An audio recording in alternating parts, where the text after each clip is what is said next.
Hi hello friends, welcome to DMS electricals. நான் தான் உங்க சித்திக்கு. இன்னைக்கு இந்த வீடியோவில் ஒரு லக்ஷ்மி வெட் கிரைண்டருக்கு மோட்டரை கழட்டிட்டு அதை ரீவைண்டிங் பண்ணி மறுபடியும் அசம்பிள் பண்ண போகிறோம். ஸோ அதை பற்றி இந்த வீடியோவில் பார்க்கலாம். வாங்க வீடியோக்குள்ளே போகலாம்.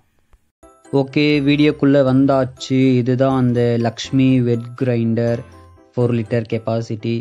ஸோ இதில் என்ன ஃபால்ட்டுன்னா, ஓவராக ஹீட் ஆகுது. ரன் ஆகும்போது ஆட்டுற மாவு கூட ரொம்ப ஹீட் ஆகிடுது. நம்ம கம்ப்ளைண்ட் வந்திருக்கு. ஸோ என்னென்னு பார்த்துடலாம். ஃபஸ்ட்டு மேலே டாப் டோரை கலட்டிடுங்க. ஸோ இருக்கிற 4 ஸ்க்ரூ ரிமூவ் பண்ணிவிடுவோம். ஓகே, ரிமூவ் பண்ணியாச்சு.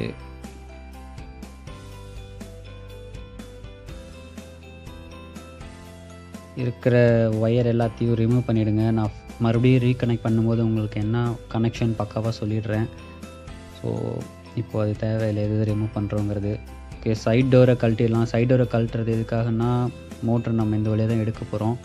ஸோ என்ன ஃபால்ட்டுங்கிறத நான் பார்த்துட்டேன், உங்களுக்கு நான் காட்டுறேன். ஸோ இந்த சைடாக நம்ம மோட்டர் எடுக்க போகிறோம். அடுத்து பெல்ட்டும் உங்களுக்கு ஓன் அவுட் ஆகிட்டுருக்கு. ஸோ நம்ம மோட்ரு ரீஅசம்பிள் பண்ணும்போது புது பெல்ட்டு போட போகிறோம். ஸோ பார்த்துங்க, விஷுவலாக உங்களுக்கு தெரியும். இந்த மாதிரி இருக்கக்கூடாது. இந்த மாதிரி இருந்தாலும் உங்களுக்கு மோட்ரு கரெக்டாக ரன் பண்ணி கொடுக்காது. ஸோ புது பெல்ட்டு மாற்றிடுறது நல்லது. ஸோ என்ன பெல்ட்டு நம்பருங்கிறதையும் பார்த்துக்கணும். இது A35, அந்த புள்ளியோட காடி சைஸு A35. ஸோ அதுக்கான பெல்ட் அது. ஓகே, மோட்ரு ரிமூவ் பண்ணிடலாம். இது 14 ring spanner, 14 size ring spanner. So அதை வச்சு நம்ம ரிமூவ் பண்ணிடலாம்.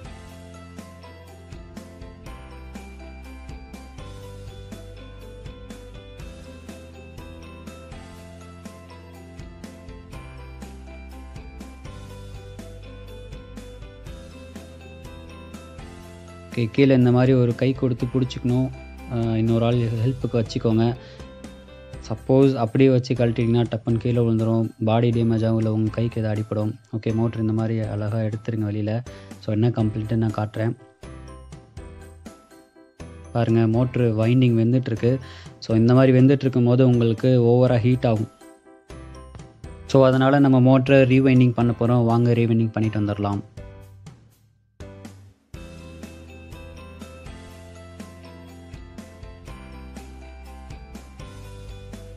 ஓகே, மோட்டர் ரீவைண்டிங் பண்ணியாச்சு. ஸோ உங்களுக்கு பார்த்தாலே தெரியும், புது காப்பர் வவுண்ட் பண்ணியிருக்கு. ஸோ மோட்டரை சும்மா கையில் சுற்றி பார்த்துக்குங்க. பேரிங் நல்லா இருக்கான்னு செக் பண்ணிக்கணும். பேரிங் உங்களுக்கு ஃபால்ட்டாக இருந்தாலும் உங்களுக்கு மோட்ரு ஹீட் ஆகி அப்படியே வைண்டிங் வந்துடும். ஸோ பேரிங் நல்லா இருக்கான்னு செக் பண்ணிக்கணும். பேரிங் நல்லாயிருக்கு. ஸோ கேர்ஃபுல்லாக மாட்டுங்க. ஸோ எப்படி எடுத்தீங்களோ அதே போல் அதே பொசிஷனில் வச்சு மறுபடியும் ரீஅசம்பிள் பண்ணிக்கோங்க. ஓகே, இந்த மாதிரி வச்சு கீழே ஒரு ஆள் கை கொடுத்து எந்த அளவுக்கு கம்ஃபர்டபுளாக வேலை செய்யணுமோ அந்த அளவுக்கு செஞ்சுக்கோங்க. ஓகே, போல்ட்டெல்லாம் போட்டாச்சு.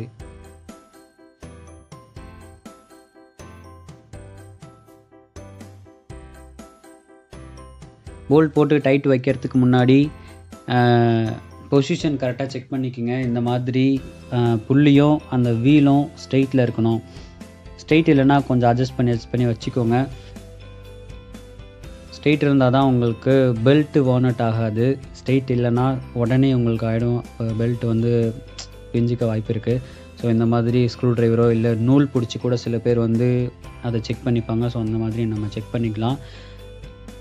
இது ஸ்க்ரூ ட்ரைவர் வைக்கிறதுனால ஒன்றும் பிரச்சனை இல்லை. ஸ்ட்ரைட் இருந்துச்சுன்னா பிரச்சனை இல்லை.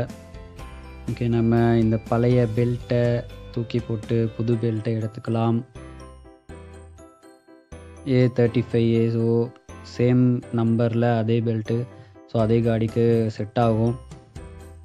இந்த மாதிரி ஈஸியாக இந்த க்ரிப் இருக்கணும். ஓகே, இந்த அளவு லூஸ் இருக்கணும். ரொம்ப டைட்டாக இருந்தாலும் உங்களுக்கு மோட்டர் ரன் ஆகாது. ரொம்ப சவுண்டு கேட்டுட்டு ஓடும். ஸோ சரியாகவும் லோடு இழுக்காது. அதனால் பெல்ட்டு கரெக்டான பொசிஷனில் லூஸ்ன்னு வச்சுக்கோங்க. ஸோ அடுத்து மோட்டர்லேருந்து நான் ஒரு 2 ஒயர் எக்ஸ்டெண்ட் பண்ணிக்கிறேன். ஸோ லென்த்து கம்மியாக தான் ரீவைண்ட் பண்ண இடத்துல லென்த்து கம்மியாக கொடுத்துருக்காங்க. ஸோ நான் 2 ஒயரை ஃபேஸ் நியூட்ரலுக்காக அப்படியே எக்ஸ்டெண்ட் பண்ணிக்கிறேன். கெப்பாசிட்டர் லைன் ஆல்ரெடி அவங்க உள்ளேயே கொடுத்து டைப் அடிச்சிருக்காங்க. ஸோ அதை பற்றி நம்ம கவலை இல்லை. ஃபேஸ் நியூட்ரலுக்கு மட்டும் 2 ஒயர் எடுத்து நம்ம வெளியில் கொடுத்துருவோம். ஓகே, ரெண்டு ஒயரை நம்ம எக்ஸ்டெண்ட் பண்ணியாச்சு. மோட்டர்லேருந்து ஃபேஸ் நியூட்ரல் மட்டும் வருது.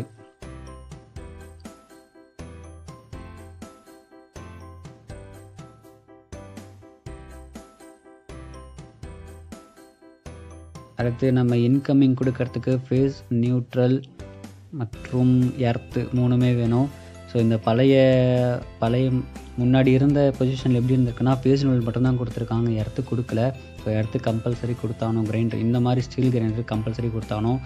சப்போஸ் ஃபேஸ் ஷார்ட் ஆச்சுன்னா உங்களுக்கு எர்த் லீக்கேஜ் ஆகி உங்களுக்கு எர்த் அடிக்க வாய்ப்பு இருக்குது. ஸோ நான் எர்த்துக்கு ஒரு ஒயர் எக்ஸ்டெண்ட் பண்ணிக்கிட்டேன். இப்போ இந்த ஃபேஸ் எடுத்து டைரெக்டாக இன்கமிங் வருது இல்லைங்களா, அந்த ஃபேஸ் எடுத்து சுவிட்சோட பாட்டமில் ஒரு லெக்கில் கொடுத்துருங்க, சாரி ஒரு பாயிண்டில் கொடுத்துருங்க. ஸோ ஃபேஸு ஒரு சிங்கிள் லைன் மட்டும்தான். நியூட்ரல், இன்கமிங் நியூட்ரல் ப்ளஸ் மோட்டரோட ஒரு லைனு, அது ரெண்டையும் முறுக்கிட்டு டைரெக்டாக கொண்டு போய் இண்டிகேட்டரில் கொடுத்துருங்க. ஸோ இண்டிகேட்டர் ஏன் கொடுக்குறோன்னா அங்கே தான் நமக்கு காமன் பாயிண்ட் இருக்குது. ஸோ அதனால் நம்ம அங்கே கொடுக்க போகிறோம். ஸோ இண்டிகேட்டர் நம்ம டைரெக்டாக கொடுக்கும்போது இண்டிகேட்டருக்கும் நியூட்ரல் போயிடும், ஸோ மோட்டருக்கும் நியூட்ரல் கனெக்ட் ஆகிடும். அதனால தான் நம்ம டைரெக்டாக அங்கே கொடுக்க போகிறோம். ஸோ இந்த மாதிரி அதில் கொடுத்துருங்க.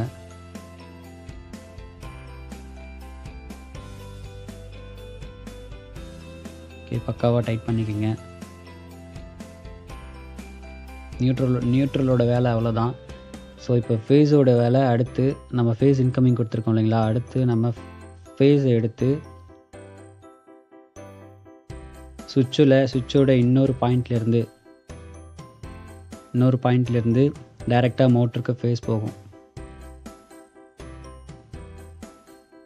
ஸோ இந்த மாதிரி மேலே கொடுத்துருங்க. இப்போ நீங்கள் சுவிட்ச் போட்டிங்கன்னா ஃபேஸ் டைரெக்டாக சுவிட்ச் ஆனாலும் ஃபேஸ் உங்களுக்கு மோட்ரு போகும். ஒரு சின்ன பிட் வயர் எடுத்து இண்டிகேட்டருக்கு நம்ம கொடுக்கணும், இண்டிகேட்டருக்கு ஃபேஸ் போகணும். ஒரு நண்பர் ஒருத்தர் டவுட் கேட்டார், இண்டிகேட்டருக்கு நம்ம சுவிட்சிலேருந்து கொடுக்கணுமா இல்லை டேரெக்டாக உங்களுக்கு லிங்க் கொடுக்கணுமான்னு கேட்டார். டேரெக்டாக தான் கொடுக்கணும். அதாவது நம்ம மெயின் போர்டில் சுவிட்ச் ஆன் பண்ணதும் நமக்கு இங்கே இண்டிகேட்டர் எரியணும். எதுக்காக அப்படின்னு சொன்னால், ஸோ உங்களுக்கு சப்ளை வந்திருக்கு அப்படின்ற தெரிஞ்சதுக்காக மட்டும்தான். நீங்கள் சுவிட்ச் போட்டால் தான் இண்டிகேட்டர் எரியணும், கிரைண்டர் சுவிட்ச் போட்டால் தான் இண்டிகேட்டர் எரியும் அப்படின்ற மாதிரி கொடுத்துருந்தீங்கன்னா அந்த மாதிரி உங்களுக்கு சப்ளை இருக்கா இல்லையான்னு தெரியாது. ஸோ அதுக்காக தான் இந்த மாதிரி கொடுக்கறது.